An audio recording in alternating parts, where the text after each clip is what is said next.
Hey friends, so today I am here to show you how to do some color blending.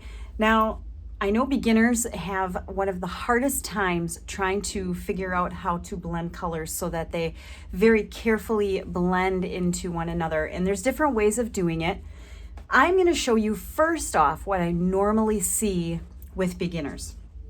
So what I normally see is I will see, and I'm using some red, yellow, and orange here, by the way. And what I see is people will start with the paint and they will paint one stripe and then they'll paint the next color next to it, like so. And then we'll get the next color next to it.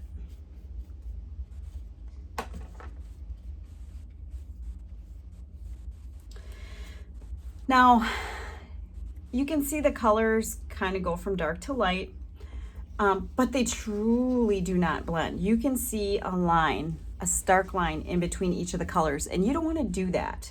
When you are doing color blending, you want to make sure that your colors blend really nicely. So in this horizontal color blend, this isn't really a blend. It's a beginner way of laying color on your canvas. Now, colors usually, start out this way, but this is not the end, okay? But a lot of beginners end it right there and think that that's done. It's totally not. That's not blending. So let's go over here on this side and let's do it the right way. Let's take our red, and I'm going to start with my red. Now I am doing something called wet on wet blending, where the paint is wet, and then the paint that I'm adding on is also wet. So I'm going to put a pretty good layer of paint on here. Now, if you're using tubed acrylics, I know a lot of beginners start with bottled, which is totally fine. If you're using tubed, you don't really have to apply it as thick because it's a thicker paint. So you can see that already I am blending my colors. I'm not even washing my brush in between because I want that color to blend nicely between the two colors, okay? And the trick is to blend, I'm using a large flat brush, is to blend the line where the colors meet. You don't want to see a line there. So I am going to take some of this orange off my brush because I do want a nice yellow at the bottom. And if I don't, I'm going to get just orange. So here's my yellow. I'm going to start down here so I get a nice solid yellow. And then I'm going to meet the two in the middle. So right about here. Now you can see my orange is starting to dry a little bit. That's okay. Because now what I'm going to do is I'm going to grab a little bit of that orange on my brush. And that's where the magic happens. That's where I'm going to blend it. Again, very, very, very light touch. I'm going to wash that out and I'm going to go in with a clean brush now. And these are the little tricks that it takes to get a really nice blend. Got a clean brush. I'm just going to go with my clean brush and very, very lightly blend out those two wet paints so that they are really nicely blended together. Can you see the difference? There's a big difference between the two. This is definitely blended. This is not. There's a gradient. It's called a gradient when you go from light to dark or dark to light. There's a definite gradient. And I use like the red, orange, and yellow because those are the common colors for like sunrises and sunsets that beginners use. Super important. Super important with color blending that it very gradually blends and there's no distinct line in between the colors. So there's one example. My next example is going to be a radial blend. And for this one, I'm going to start right in the middle. I'm going to start with my yellow. I'm going to go real light.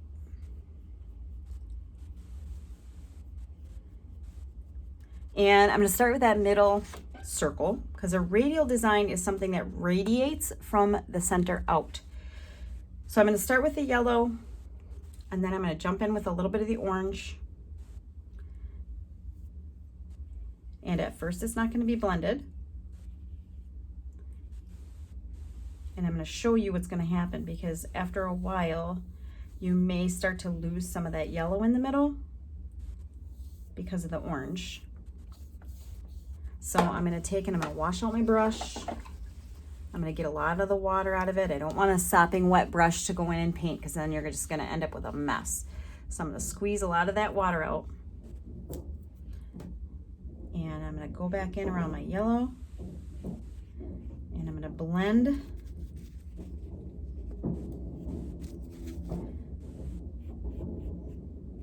Just like so. So that I do not have a super solid line and you see the blended colors, okay?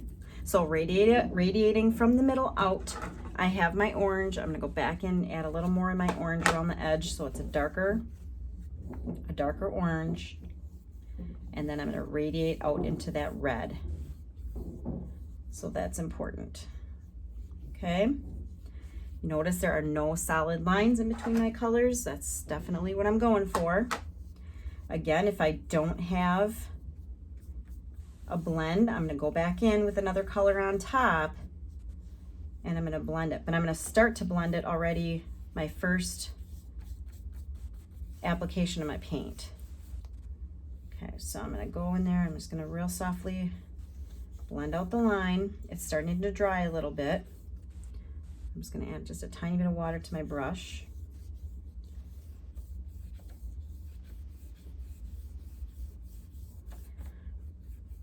Now you'll hear people say, never use water with acrylic paint, it'll crack. I've never had that problem, ever. So I always use water. I'm just going to grab a little more red here on my palette. I always use water to water down my or add a little moisture to my paint. I've never, ever had a problem.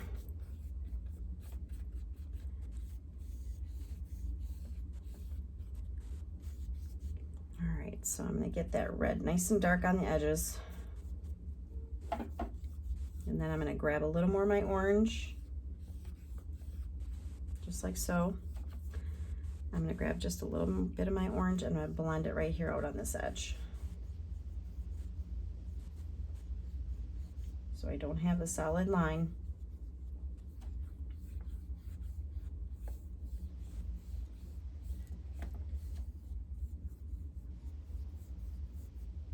There we go. I'm gonna wash out my brush again. Get all that red out. And then I'm gonna go in and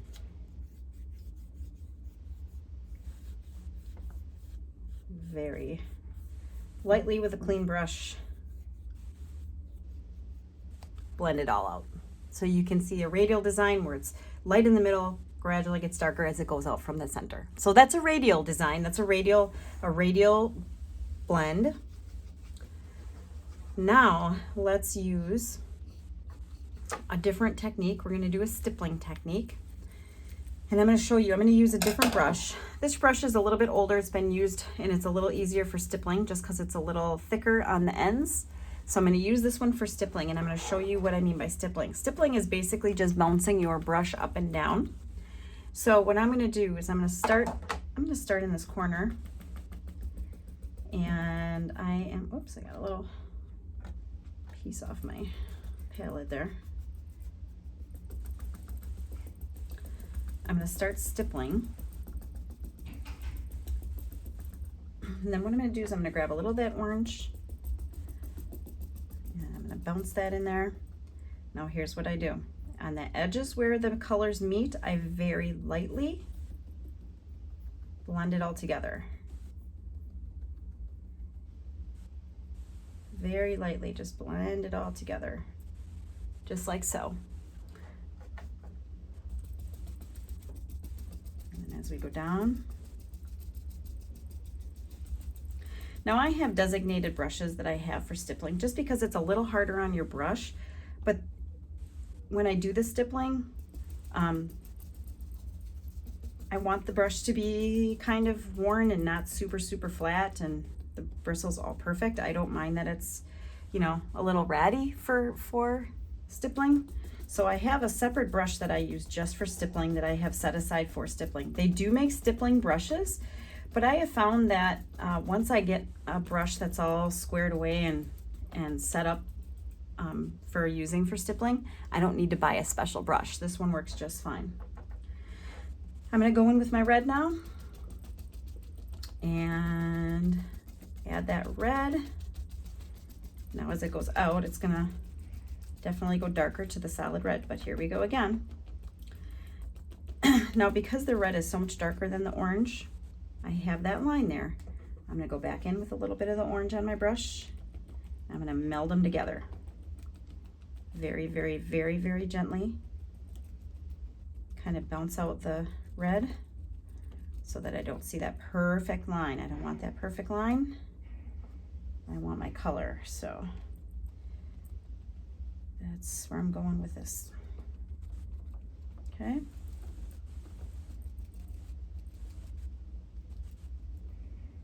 Just like so.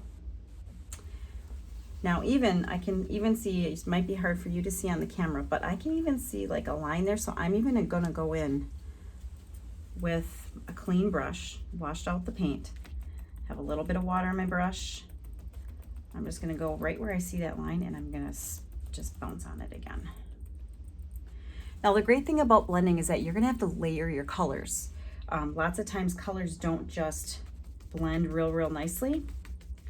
So you're going to need to blend those colors with layers, and that's kind of a trick too that beginners kind of don't realize, is that you can't just put a color down and just be done. You have to layer it to get the effect of your blending. Okay, so I did a diagonal blend with stippling right here. So you can see that all three of these so far are very different, but they're all blended. Different techniques, but all blends, all color blends. And using the same color so that you can see exactly what each one looks like. All right, so now I'm going to go in and I'm actually going to use a little piece of paper towel to show you blending. I'm going to get a little more orange and yellow on my palette. And I'm just using very clean hues of orange, yellow, and red. You know, when you're practicing, you can use whatever colors you have or whatever kind of paint you have. It's totally fine. You don't have to go and get brand new colors just to do this. You can do this with any colors you choose. So I'm going to start out with my red on here on this side. We're going to go a little different. Now, it's a little different using, you could use a sponge as well, it does the same thing. It's a little different using a different tool. You can use fingers, you can use whatever. There's a lot of people that actually do use their fingers to blend. It's like a finger paint almost kind of thing, and that works too. You just have to find like what you're trying to, you know, what's the effect that you want. This is going to give you texture in there too, and if you are using tube paint that's thicker, you are definitely going to get some textures in there. This kind of technique is really great for if you're doing waves in water, because it gives it a real light texture to it, but not so heavy. And also you can see the color, you know, if there's a color underneath, you can see the color underneath too, so it's not so solid. So if you have like foamy water or foamy waves, this is a great way to do that technique. All right. And I'm gonna go in and grab a little of that yellow. And you can see the mixing kind of happening there too with that.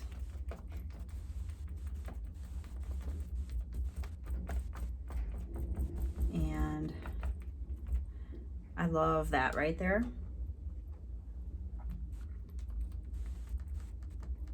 bring in that solid yellow here.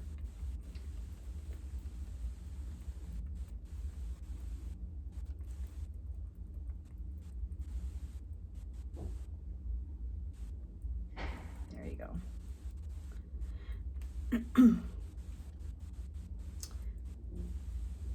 There we go, perfect. Okay, again, totally blended. I went diagonal again this time.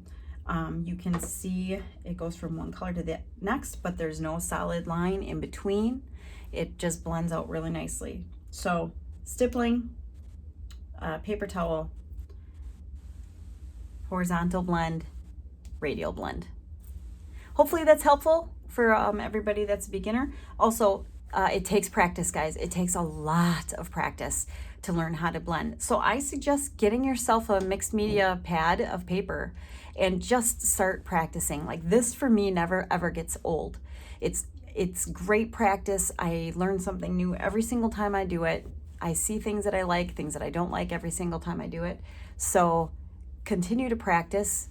Never think that you're to the point you know exactly what you're doing, because I'll tell you, you never get there. So practice, practice, practice, layer, layer, layer, and your blending is going to be awesome. So thanks for joining me today. I hope that you got a lot out of this demonstration for blending, and I hope to see you really, really soon. Join me again on the Visual Art Academy to learn more.